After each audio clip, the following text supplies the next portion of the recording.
Government જે સરકારી નોકરિયાત છે તેને જી કાર્ડ કાઢવાનું હોય છે। એટલે કે આપણે જે આયુષ્યમાન કાર્ડ કાઢીએ એમ જી કાર્ડ આવતું હોય છે। જી કાર્ડ માટે મિત્રો પહેલાં જી કાર્ડ કર્મયોગીમાં આપણે ફેમિલી એડ કરવાની હોય છે। તો પહેલાં કર્મયોગી છે લોગિન થઈ જવાનું છે। તો લોગિન કરી અને હવે આપણે ફેમિલી એડ કરવાનું છે। ફેમિલી એડ થઈ જાય પછી જ આપણે જી કાર્ડ બનશે, એટલે કે આયુષ્યમાન કાર્ડ બનશે જી કાર્ડનું। તો પહેલાં આપણે એપ્લિકેશનમાં નામ એડ નહીં થાય, બ્રાઉઝરથી કરવાના છે, નામ બ્રાઉઝરમાં કરવું પડશે। તો પહેલાં કર્મયોગીનું જે વેબસાઇટ છે એમાં આપણે ખોલી છે, ત્યાં આપણે પ્રોફાઇલમાં નીચે જવાનું છે। જો માય પ્રોફાઇલ, ત્યાં માય પ્રોફાઇલમાં જવાનું છે નીચે, તેમાં આપણે ફેમિલી એડ કરશું અને પછી ફેમિલી એડ થઈ ગયા પછી આપણે જી કાર્ડ બનશે। જો માય પ્રોફાઇલ નીચે છે ત્યાં જવાનું છે, માય પ્રોફાઇલ અહીંયા ક્લિક કરશું। માય પ્રોફાઇલ ખુલશે એટલે તમને આવું દેખાય છે મિત્રો। ત્યાં આપણે જવાનું છે ફેમિલી મેમ્બર, બરાબર। ફેમિલી મેમ્બરમાં તમને આ રીતનું બતાવશે। જો નીચે આપણે ફેમિલી કોઈ એડ નથી, જો અહીંયા નીચે હોય તો દેખાય છે આપણને। હવે મિત્રો જે રીતે તમારે નામ જે તમારા સર્ટિફિકેટ બનાવ્યું છે તમારા પીઆઈ પાસે, એ સર્ટિફિકેટ પ્રમાણે તમારે નામ લખી દેવાનું છે। ફર્સ્ટ નેમ, મિડલ નેમ, બરાબર। તો એમ મિસ્ટર જે નામ લખી દેવાનું છે, મિડલ નેમ લખી દેવાનું અને લાસ્ટ નેમ લખી દેવાનું છે, બરાબર। બે મિસિસ, મિસ્ટર, શ્રી અથવા તમે આ રીતે લગાડી શકો છો અહીંયા, બરાબર। શ્રીમતી, આ રીતે બધું તમે, જો બાળક હોય તો MR મિસ્ટર, છોકરી હોય તો કુમારી, મિસિસ, મિસ્ટર, બરાબર। આ રીતે જો શ્રી, તમે કોઈ પણ આ નેમ પ્રોફાઇલ છે એ લઈ લો, શ્રીમતી। તો પછી અહીંયા નામ લખવાનું છે, મિડલ નેમ અહીંયા વચ્ચે નામ એના પતિનું નામ લખી દઈશું અને લાસ્ટ નેમ આપણે અટક લખી દઈશું। પછી જન્મ તારીખ લખી દઈશું। પછી જન્મ સ્થળ, જે લાલ ફૂદડીવાળા જે સ્ટારવાળા જે છે માહિતી એ ફરજિયાત ભરવાની છે મિત્રો, બરાબર। સ્ટારવાળી, સ્ટાર નથી તે માહિતી તમે ના ભરો તો પણ ચાલશે। પછી જન્મ સ્થળ તમને ખબર હોય તો ભરી દેવાનું છે।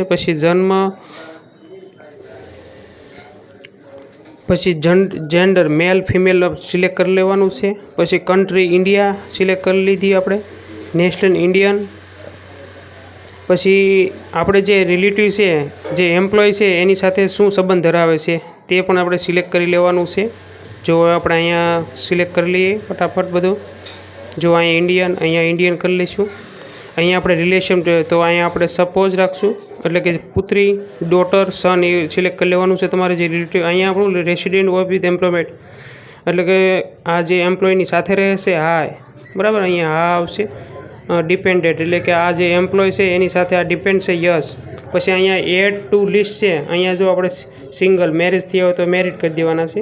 અને વચ્ચેનું જો એડ ટુ લિસ્ટ છે ત્યાં ક્લિક કરવાનું છે। અહીંયા એડ ટુ લિસ્ટ કરશો એટલે નીચે આપણે જો આવી જશે, આ રીતે આપણે એક મેમ્બર એડ થઈ ગયું છે। તો આ રીતે મેમ્બર એડ કરી શકાય છે। હવે આપણે બીજું મેમ્બર એડ કરવા માટે આ ફરીવાર એની પ્રોસેસ કરવાની છે।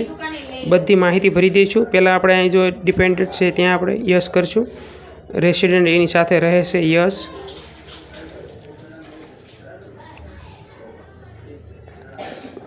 જે કર્મચારી છે તેના ઉપર ડિપેન્ડ કરે છે, યસ યસ આપણે બંને કરી લીધું। હવે આપણે ફરીવાર શ્રી લઈશું, શ્રી। અહીંયા નામ, મિડલ નેમ, લાસ્ટ નેમ લખી નાખશું ફટાફટ। કર્મયોગીમાં આપણે નામ ફેમિલી મેમ્બર એડ થઈ જાય પછી તો આપણે જી કાર્ડ બનશે મિત્રો। એટલે આપણે પહેલાં કર્મયોગી વેબસાઇટ ખોલી અને એડ ફેમિલી કરી અને પછી આપણે અહીંયા આગળની કાર્યવાહી જી કાર્ડમાં આપણે આયુષ્યમાનની વેબસાઇટમાં જઈને જી કાર્ડ બનાવી શકશું મિત્રો। એ આપણે નેક્સ્ટ વિડીયોમાં બનાવવાના છીએ। હવે આપણે ફેમિલી એડ કરી દીધી, બીજું મેમ્બર આપણે નાખી દઈએ। અહીંયા જે લાલ ફૂદડીવાળી જે માહિતી છે એ ફરજિયાત આપણે ભરવાની છે। સ્ટાર નથી તે ન ભરો તો પણ ચાલશે। તો આપણે નામ લખી દીધા છે,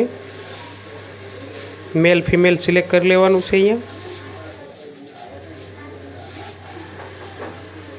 મિત્રો, નવું શીખો ગુજરાતી ચેનલને સબસ્ક્રાઈબ કરી દેજો.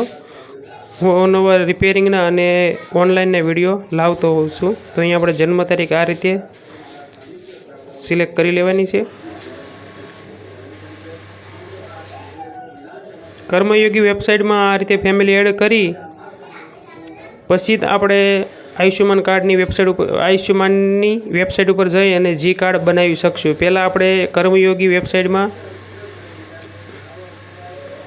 ફેમિલી એડ કરવાનું રહેશે. ફેમિલી એડ થઈ ગયા બાદ જ આપણે કરશું જી કાર્ડ બનશે. અહીંયા આપણે ઇન્ડિયન કરશું, ઇન્ડિયા, અહીંયા ઇન્ડિયન, અહીંયા રિલેટિવ એટલે કે આપણે આ જે કર્મચારી છે એની સાથે સંબંધ શું ધરાવે છે. આપણે આ જે કર્યું તો ડોટર, દીકરીનું આપણે નામ એડ કરી રહ્યા છીએ, તો આ ડોટર આપણે સિલેક્ટ કરી લીધું છે. ડિપેન્ડેડ યસ સાથે રહેશે, રેસિડન્ટ યસ. અહીંયા મેરિડ હોય તો મેરિડ, તો સિંગલ, બરાબર, સિંગલ દીકરી છે, સિંગલ.